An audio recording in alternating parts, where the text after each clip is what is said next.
क्या खबर है यहाँ पर। लेकिन ये क्या मतलब, हालांकि ऊपरी स्तरों से आज हल्का हुआ, लेकिन फिर भी 70% की रैली एक महीने के अंदर सर आ चुकी है और तूफानी रैली रही है यहाँ पर। काफ़ी लोगों ने के पैसे बन गए। क्या प्रॉफिट बुक करना चाहिए, वेट करना चाहिए कोई ट्रेलिंग स्टॉप लॉस के साथ? और जो बहुत लोग पूछ रहे हैं कि सर अभी भी फ्रेश बाइंग की गुंजाइश है क्या, उनको क्या कहेंगे आप? विपुल जी, 3 क्वेश्चन इंपॉर्टेंट मुझे समझ में आए। एक तो कि ट्रेलिंग स्टॉप लॉस वो मुझे लगता है 67 का रखना चाहिए। क्या प्रॉफिट बुक करना चाहिए? 100% बुक कर लेना चाहिए। दूसरा, क्या खरीदारी करनी चाहिए? बिल्कुल, फंसने के लिए मार्केट आपके लिए हमेशा है। खरीदो और फंसो, कोई दिक्कत नहीं है। चलिए, तो यहाँ पर मतलब नहीं है, क्योंकि लोग जानना चाहते हैं ना, मतलब अब शेयर भागता रहता है, लोगों को लगता है कि वो फोमो वाला फैक्टर है सर, कि लोगों को लगता है हमने मिस कर दिया, बाकी सबने जो है एंट्री ले ली और पैसे बना लिए जो है। चलिए बबता जी का एक चीज मुझे याद आती है विपुल भाई, कहीं हाँ मैंने सुना था, किसी ने कहा था, शायद मेरे ख्याल से अपने फादर से ही सुना होगा या कहीं पे भी, लेकिन मैंने ये सुना था कि आ, खुद की किसी काम से उतनी खुशी नहीं होती जितना दूसरे की तरक्की होने पे उससे दुख होता है। ये बात बिल्कुल सही है आपकी। और ये डायलॉग एक फिल्म आई थी 3 इडियट्स, आपने देखा हो, आपने आपने हो सकता है देखी हो।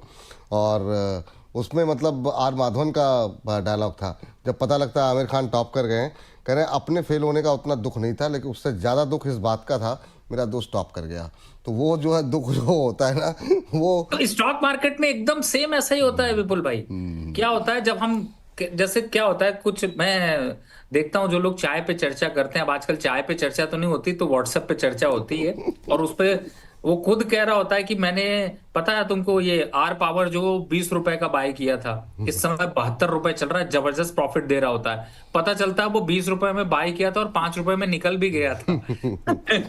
और उसके बाद भी वो कहानी उसकी चल रही है और 72 रुपए में बाय करके वापस से 15 रुपए के टारगेट का वेट करेगा। तो मतलब क्या है कि इस तरीके की स्टॉक्स ना जब निकल जाते हैं तब अपने आप को लगते हैं। जैसे मेरे एक मीडिया मित्र हैं, मैं जी उनका नाम नहीं ले रहा हूँ, मीडिया ठीक। मित्र बोल रहा हूँ। हम्म। वो ना मुझे हर कुछ दिनों में एक दो स्टॉक भेजते रहते हैं और कहते हैं देखो 1400% की इसकी रैली आ गई। तो कहता है रवि भाई, आप एनालिस्ट किस काम के, बेकार एनालिस्ट हो, देखो ये 500% स्टॉक चल गया, आपने मुझे बताया ही नहीं।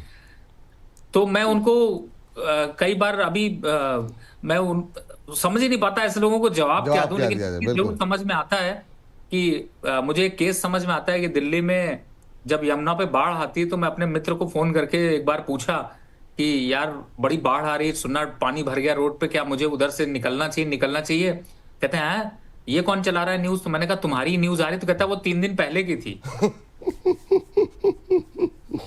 वही वही बिल्कुल सही पकड़े सर आप। ये जो उदाहरण आपने दिया ना, बहुत शानदार उदाहरण दिया है।